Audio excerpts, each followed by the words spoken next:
So we're gonna test out the Xiaomi 15 Ultra and see how it performs in a day of life with photography.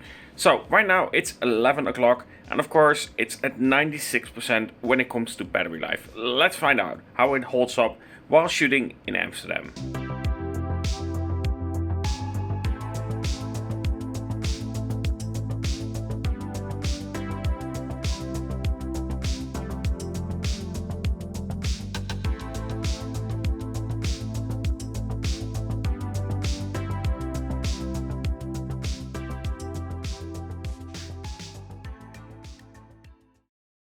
So let's start shooting in Amsterdam. Now, portrait mode isn't something that I would use only on people. I would also use it on subjects, just like I'm doing right here, allowing a little bit more depth of field and giving the illusion that I'm taking the shot with a better camera.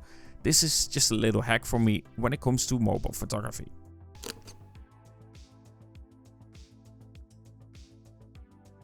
Now I know you guys asked for street photography as well. While using the telephoto, what I'm trying to do here is have that person walk into the frame and capture their natural shot.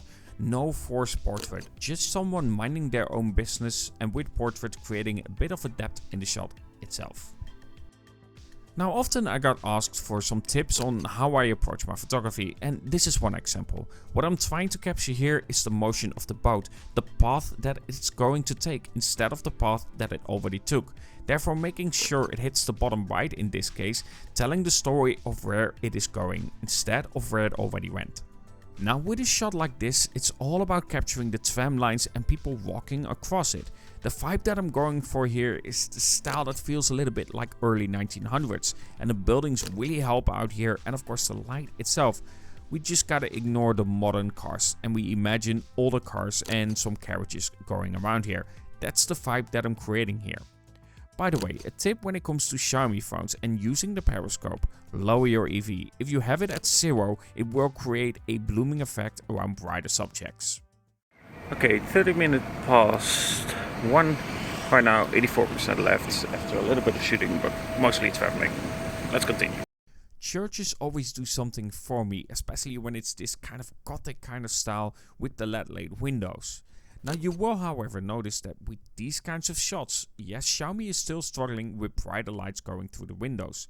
Sometimes however this can be in its benefit, but if you want the perfect dynamic range, Xiaomi isn't it. Because the perfect dynamic range can really look uncanny and destroy the look of the shot itself. But also, a bad dynamic range can do that as well, and it's really hard to get that balance right, and Xiaomi is still struggling a little bit with that. Now with the Xiaomi 15 Ultra, we do have a far less wide ultra wide and a smaller sensor as well. It's 12mm on for instance the 14 Ultra and 14mm on the 15 Ultra, and this can make a substantial difference to the shot itself, be it with for instance this boat shot or even more so with this kind of composition. As you can see here, the 15 Ultra cannot fully capture the effect of the glass ceiling and the structure around it. And here in comparison with the 14 Ultra, I can, giving the desired effect that I really want out of the shot itself. Don't get me wrong though, while it isn't very wide, if those limits aren't affecting the composition potential, the ultra wide is perfectly fine.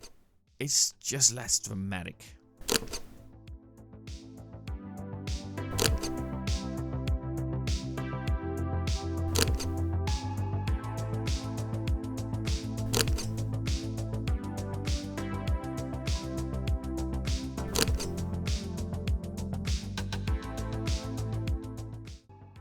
Alright, it's now 40 minutes past 2 and we have 71% left on battery. It doesn't seem like battery life is great on the Xiaomi 15 Ultra either. Seems a bit better than the Xiaomi 14 Ultra, but the global market should have gotten that 6000 mAh battery because simply put, battery management isn't that great so far. So we'll see. Of course, it's just released and we might get some updates, but this is the experience now and can give it problems in the future.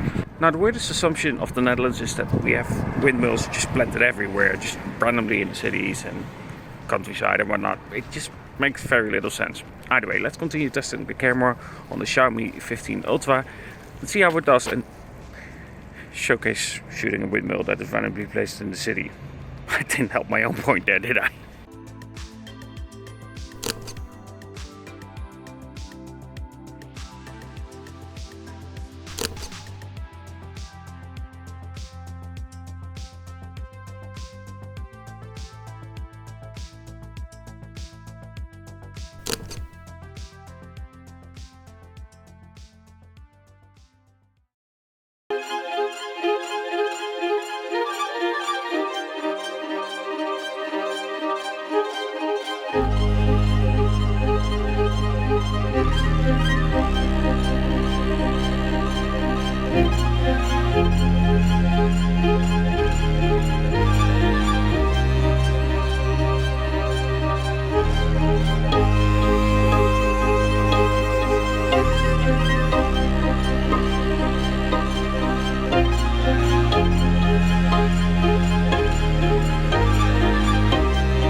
So right now it's 20 minutes past 3, 57% left. That's not great. So I started 11 at 96% and now 57% left. Okay, 120 frames per second. Slow this down to see what it does with the flag itself.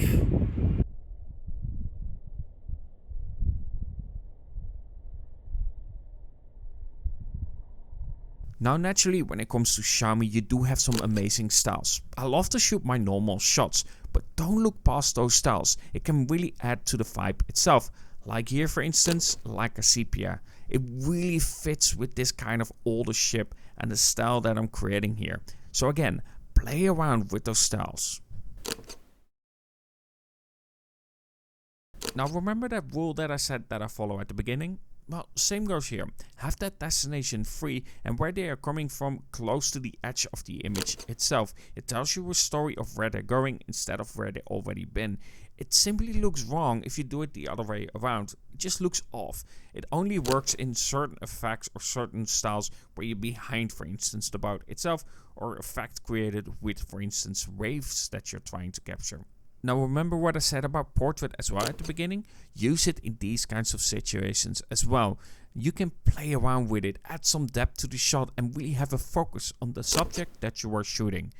Again, you can also change the styles of the bokeh as well, giving you the possibility to have a little bit more freedom and change that effect around it. Okay, we're 5.5 hours further. Skin on time I don't know. Xiaomi doesn't really feel that in that sense. But from the time that I started, just around 11, I had 96% left, and now I have 40% left. It's not terrible, and it seems to be going slower down in terms of like the last hour or so. Battery life is just a little bit iffy. I don't think it's great, but it doesn't feel as bad as the Xiaomi 14 Ultra. Just not really solid either. We really should have gotten that 6000 mAh battery inside of this one. It is what it is. Now with the new Xiaomi we of course have that new HP9 periscope, a much larger 1/1.4 inch sensor size. And naturally we have to test that as well.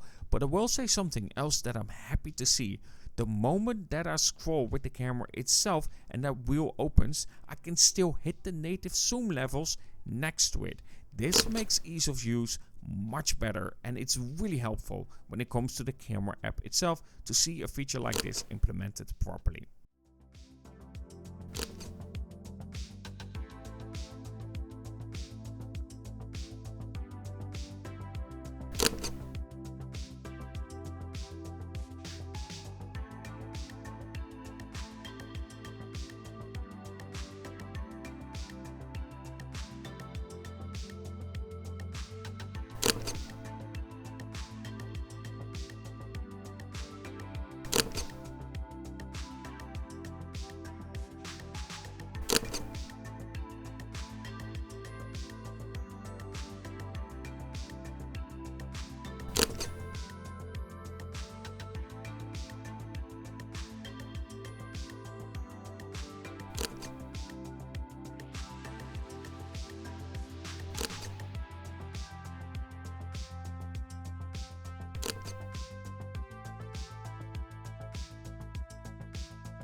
Okay, 7 hours later, 24% battery life left, and about to head home.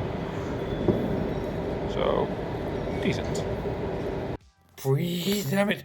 Breathe! Breathe, damn it, breathe! I did have to use my camera kit to charge it up a little bit. For extra information, I think it's about 5 or 10 watts in terms of speed when it comes to charging, because if you have it on the phone itself and it's completely dead, it takes about 10 minutes for it to then charge up to 1%, and then afterward it slowly goes up, but not really slowly, even though it says quick charging.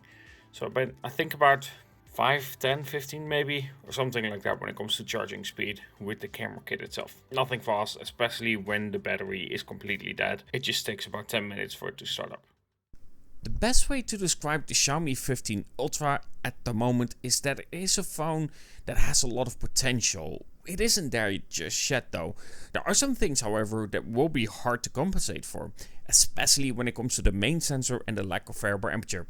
I know I talked about it in the video with the first impressions of it, but it isn't only about longer exposures, it's also about daytime photography. The Xiaomi 14 Ultra had that variable aperture and it would open up more or close more depending on the light and the situation you're in. This allowed shots to have a consistent kind of feel to it, especially when it comes to the brightness of the shot and therefore also the contrast of the shot itself. With the Xiaomi 15 Ultra, that lack of it is shown in those kinds of shots, especially with the shots that I've taken so far with the Xiaomi 15 Ultra. I feel like I need to compensate with the EV itself and lower that to minus 0.7, 0.3. It really depends on the situation, and therefore that is noticeable as well. This is not an automatic system where variable aperture was. It would automatically do that variable aperture change for you depending on the situation. With the Xiaomi 15 Ultra, you need to compensate with it for the EV, and that's manual work, and therefore I would say it isn't as easy to shoot with it so far, and it's something that you need to test the waters more for and see what you can get out of it. And then of course with experience it comes where you feel like, okay, this situation definitely needs that kind of setup and this situation needs that kind of setup. And it isn't just of course the main sensor. I do feel like also the other sensors are also a bit brighter in comparison to what you get naturally on the Xiaomi 14 Ultra. So there are some differences noticeable with the Xiaomi 15 Ultra compared to, for instance, the 14 Ultra. Either way, so far, again, this is a phone with a lot of potential. But we're gonna have to wait and see in future videos whether it fulfilled that potential or whether it is still where it was at. Either way, I do hope that you enjoyed this video. Let me know your opinion about the Xiaomi 15 Ultra, the shots that I've taken with it, and of course, what you thought about the video itself. Either way, before we go, I really want to thank my members. Thank you very much for the support. I really appreciate it. And of course, if you want to become a member, you can by clicking join somewhere below and become a member. If you aren't subscribed yet, don't forget to subscribe, like and everything. And talk to you guys in the next